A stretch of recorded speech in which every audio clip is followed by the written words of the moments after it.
Le projet de loi de finances 2018 a entamé son marathon parlementaire. C'est une loi de finances qui projette un budget un peu plus élevé par rapport au précédent exercice. Parce que justement, il compte sur le recouvrement du contentieux.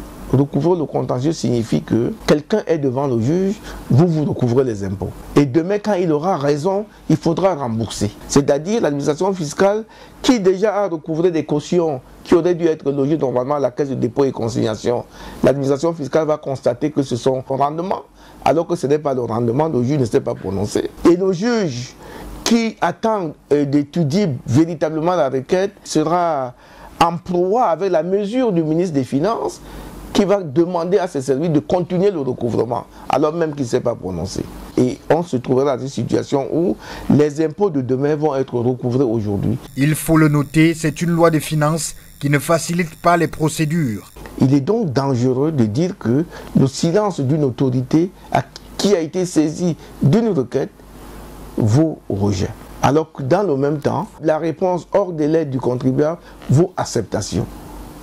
Ici, on va arriver dans une situation où l'administration fiscale ne va plus travailler, sachant qu'ils ont imposé et qu'il n'y a plus d'autre recours, vous devez payer. Par ailleurs, la nouvelle loi de finances présente des innovations qui intègrent la situation économique que le Cameroun subit. On tient compte de l'amélioration des recettes potentielles, mais aussi de la difficulté de certaines recettes qui peuvent disparaître. Et puis, c'est une loi qui intègre aussi l'évaluation de l'impact de l'entrée en vigueur des APE qui ont diminué les recettes douanières de notre pays. Donc c'est une loi adaptée à la situation. Bon.